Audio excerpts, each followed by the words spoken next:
ముందుగా కారణజన్ముడైన తెలంగాణ తొలి ముఖ్యమంత్రి కేసీఆర్ గారికి జన్మదిన శుభాకాంక్షలు. తెలంగాణ ఆకాంక్షలను నెరవేర్చిన దేవుడు, తెలంగాణని కొట్లాడి తెచ్చిన మహనీయుడు. ఎన్ని చెప్పినా తక్కువే. తనకి మా హృదయపూర్వక జన్మదిన శుభాకాంక్షలు. అందరూ ఆయుష్ పోసుకొని తను బాగుండాలని కోరుకుంటున్నాను. బీఆర్ఎస్ పని అయిపోయింది, ఫామ్ హౌస్ మాత్రమే పరిమితం అనే విధంగా చాలామంది విమర్శిస్తూ ఉన్నారు. ఈరోజు కూడా పుట్టినరోజు అప్పుడు కూడా విమర్శలు వస్తూనే ఉన్నాయి. ఎట్లా వస్తుంది? అపర భగీరథుడు, ఆడబిడ్డలకు కాళ్ళ దగ్గరికి నీళ్ళు తెస్తానని మాట ఇచ్చి ఇయ్యని పనులు కూడా చేసిన గొప్ప వ్యక్తి. ప్రాంతం కోసము పుట్టిన పార్టీ ఏదో పంతాల కోసమో పైసల కోసమో పదవుల కోసం పుట్టిన పార్టీ కాదు. ఆయన చావు నోట్ల తలబెట్టి తెలంగాణను తీసుకొచ్చి అందరేమో రాష్ట్రాలకు సీఎం అయితే రాష్ట్రాన్ని తెచ్చిన సీఎం గొప్ప మహనీయుడు. ఆయన గురించి మాట్లాడిన వాళ్ళకు ఒకటే విషయం చెప్తున్నా, ఆకాశం మీద ఉంచితే ఏడబడుతుందో చూసుకోమని మిగతా వాళ్ళకి చెప్తున్నాను. తెలంగాణ ఆయన ఒక్కడి వల్లే రాలేదు, చాలా మంది పోరాట యోధులు ఉన్నారు. కేసీఆర్ని ఎందుకంత హైలైట్ చేస్తూ ఉన్నారు? ఆయన వేసిన అడుగుల్లోనే వందల వేల లక్షల కోట్ల జనము నడవడం జరిగింది. ఆయన వేసిన బాటల్నే ఈరోజు తెలంగాణ వచ్చింది అనేది గుర్తుంచుకోవాలి అందరు తెలంగాణ వాళ్ళు. ఏం చెప్తున్నారు అంటే ఫ్యూచర్లో బీఆర్ఎస్ ఎలా ఉండబోతా? 100% వీళ్ళ అరాచకమైన పాలనని వద్దనుకొని కేసీఆర్ గారిని ఆహ్వానిస్తారు ప్రజలు. మేము గెలుస్తున్నాం. తెలంగాణ ప్రజలందరూ కేసీఆర్ గారిని ఆశీర్వదిస్తాడు. తెలంగాణ ప్రజలు కూడా అందరు చూస్తున్నారు. ఖచ్చితంగా బీఆర్ఎస్ పార్టీ వస్తుంది. Thank you brother. మన తెలంగాణ జాతిపితకు జన్మదిన శుభాకాంక్షలు తెలుపుకుంటూ వారి తరఫు నుంచి పెద్ద ఎత్తున సామాజిక కార్యక్రమాలు, మళ్ళీ ఇక్కడ అన్నదాన కార్యక్రమాలు, అలాగే పెద్ద ఎత్తున అన్ని కాన్స్టిట్యున్సీల నుంచి రావడం జరిగింది. మరియు జాతిపితకు మా తరఫు నుంచి ఇవే పెద్ద శుభాకాంక్షలు. అంటే 60 ఏళ్ల పాటు తెలంగాణ రావడానికి చాలా కృషి చేశారు. 10 ఏళ్ల పాటు తెలంగాణ పరిపాలించారు. చాలా వరకు ఇప్పటివరకు కూడా విమర్శలు వస్తూ ఉన్నాయి కేసీఆర్ పైన. ఎట్లా వస్తూ ఉన్నారు ఈ విమర్శల్ని? ఇన్ని సంవత్సరాలైనా కానీ విమర్శలు పోతలేవు. ఎట్లా వస్తుంది? విమర్శలు చేసే వాళ్ళకి ఒకటే పని అండి, ఇప్పుడు చేస్తూనే ఉంటారు. వాళ్ళకి ఏదైనా మంచి పని చేసినా కానీ విమర్శనే చేయాలని ఉంటుంది. అంతే తప్ప వాళ్ళకు ఎట్లుంటుంది అంటే పచ్చ కామర్లోనికి ఎప్పుడు పచ్చనే కనబడుతుంది లోకమంతా తప్ప ఎవరు ఏం చేసిరు అనేది వాళ్ళకు అసలు ఒంటికి పట్టదు. వాళ్ళు కూడా ప్రతి ఒక్క ఫాయిదాను ఉటాయిస్తారు. తెలంగాణలో ఆయన ఇచ్చిన ప్రతి ఫాయిదాను వాళ్ళు కూడా ఉటాయిస్తారు. బట్ ఏంటంటే వాళ్ళు విమర్శ చేయడమే వాళ్ళకు ఒకటి పరమావధి. హామీల గురించి మాట్లాడుతున్నారు కేసీఆర్, దళితులకి అది ఇస్తున్నారు ఇది ఇస్తున్నారు అని కూడా. ఎవరిచ్చిరండి 60 ఏళ్ళ దళితులకు ఎవరిచ్చారు? ఆయన వచ్చినాకనే మొదలు పెట్టినాక మిగతా వాళ్ళందరూ వచ్చి నేను అది ఇస్తా ఇది ఇస్తా అంటారు తప్పితే అంతకుముందు ఏడిపోయారు హామీలను ఏడిపోయినాయి. మరి మస్తుగా చెప్పారు, వాళ్ళు కూడా చెప్పారు. మరి వాళ్ళవన్నీ ముందటేస్తే ఇవి ఎంత అవుతాయి?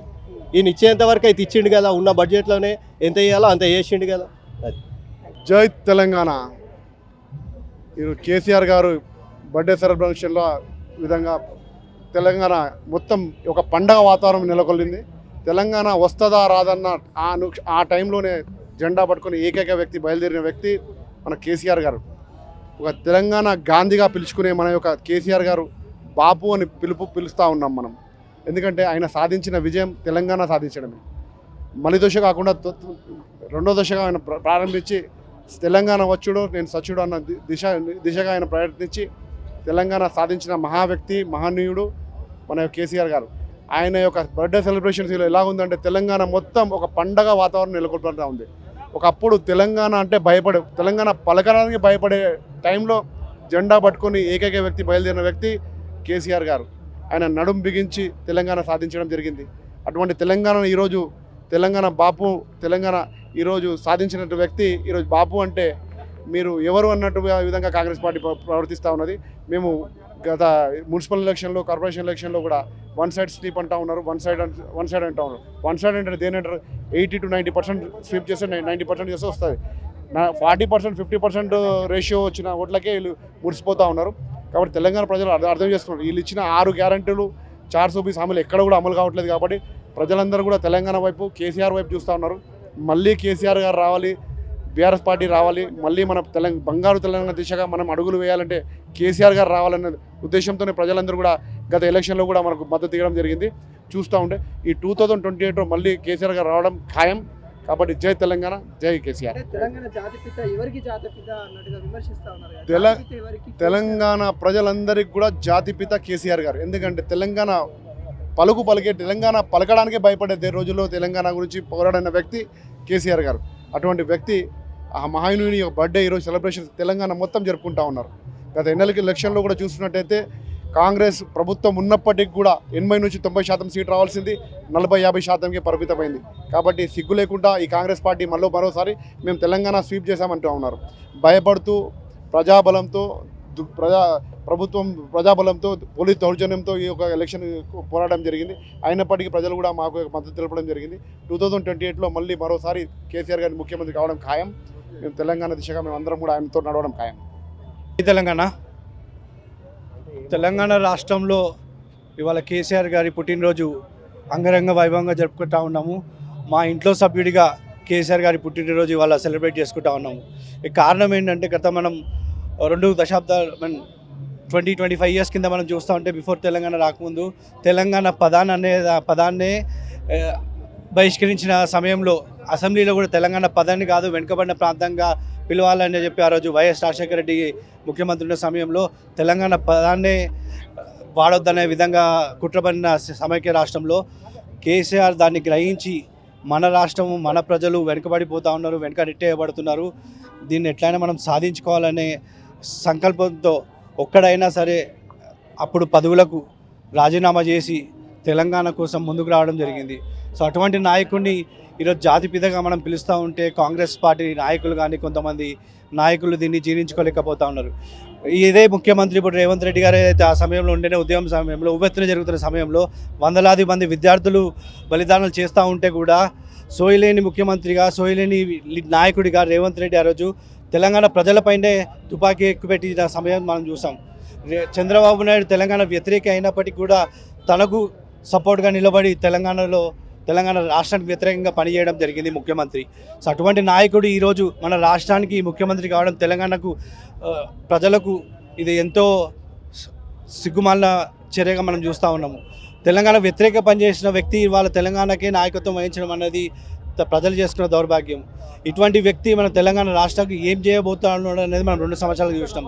తెలంగాణ రాష్ట్రంపై సోయలేని వ్యక్తి తెలంగాణకి ఏం చేయలేడని ప్రజలు గమనించినారు, గ్రహించినారు. అదేవిధంగా మనం రీసెంట్గా వచ్చిన మున్సిపల్ ఎలక్షన్స్లో కేవలం 50-55% సీట్స్ మాత్రమే గెలవడం జరిగింది. ఇది ఆయన నాయకత్వానికి ఆయన పాలనకి ఒక నిదర్శనం. దీన్ని 50-55% చూసుకొని నేను 10 సంవత్సరాలు ముఖ్యమంత్రి ఉంటా ఇదేదో తనకు కాంట్రాక్ట్గా రాసిచ్చినట్టుగా మనం చూస్తూ ఉన్నాము. అన్ని వర్గాల ప్రజల్ని మోసం చేసిన వ్యక్తి రేవంత్ రెడ్డి. తెలంగాణ రాష్ట్రం వచ్చాక కూడా ఫస్ట్ గవర్నమెంట్ ఫామ్ అయినాక కూడా సంవత్సరం లోపే తెలంగాణ ప్రభుత్వాన్ని కూలదేయాలని చూసిన కుట్ర పనిన రేవంత్ రెడ్డి చంద్రబాబు నాయుడుతో కలిసి చేసిన కుట్రను ప్రజలందరూ రెడ్ హ్యాండెడ్గా చూస్తున్నారు. సో ఇటువంటి ముఖ్యమంత్రి ఇటువంటి నాయకత్వాన్ని కాంగ్రెస్ పార్టీ గ్రహించకుండా కాంగ్రెస్ పార్టీ నాయకులు దీన్ని గ్రహించకుండా సొంత కాంగ్రెస్ పార్టీ నాయకులే దీన్ని జీర్ణించుకోలేకపోతున్నారు. పక్క పార్టీ తెలంగాణ వ్యతిరేక ఒక తెలంగాణ పార్టీకి సంబంధించిన కాంగ్రెస్ పార్టీ నాయకుడిని కాకుండా టీడీపీ నుంచి వచ్చిన వ్యక్తిని తెలంగాణ వ్యతిరేకంగా పనిచేసిన వ్యక్తిని ఇవాళ తెలంగాణకు సీఎం చేయడం తెలంగాణ కాంగ్రెస్ నాయకులే జీర్ణించుకోలేకపోతా ఉన్నారు. దీన్ని ప్రజలు గ్రహించాలి. కాంగ్రెస్ పార్టీ ఆల్రెడీ జీవన్ రెడ్డి వ్యతిరేకంగా ఉన్నారు, కోమటిరెడ్డి బ్రదర్స్ ఇద్దరు వ్యతిరేకంగా ఉన్నారు. సో ఇది రేవంత్ రెడ్డి విజయం కాదు. రేవంత్ రెడ్డి చేసింది ఏం లేదు. యూఎస్లో పిక్నిక్ పోయిండు, ఇక్కడ తెలంగాణ రాష్ట్రాన్ని గాలికి వదిలిపెట్టేసి. సో రేవంత్ రెడ్డి విజయం ఎట్లయితుంది? కోమటిరెడ్డి బ్రదర్స్ నల్గొండలో వాళ్ళు ఇద్దరు కలిసి కాంగ్రెస్ పార్టీ సీట్లు సాధించడం జరిగింది. ఖమ్మంలో వాళ్ళు సొంతంగా వాళ్ళు చేసుకోవడం జరిగింది. ఈ 2 జిల్లాలు తప్ప తెలంగాణ జిల్లాలో మొత్తం కాంగ్రెస్ వ్యతిరేకత మనం చూస్తూ ఉన్నాము. సో తెలంగాణకు కాంగ్రెస్లో కాలం చెల్లిన టైం వచ్చింది. ఇది ఆరిపోయే దీపము. ఏదో నాకు గొప్పగా ఉన్నాను ఆహో అని చెప్పి గొప్పలు చెప్పుకోవడం తప్ప రేవంత్ రెడ్డికి దీంట్లో చేసేది ఏం లేదు. ఆరిపోయే దీపానికి వెలుగెక్కువ.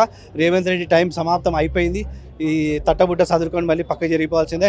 ఆ విధంగా ఎంత కరప్షన్ చేయాలో అంత కరప్షన్ చేస్తా ఉన్నారు రేవంత్ రెడ్డి గుంపు. కేసీఆర్కి మరొకసారి కేసీఆర్కి జన్మదిన శుభాకాంక్షలు. జై తెలంగాణ.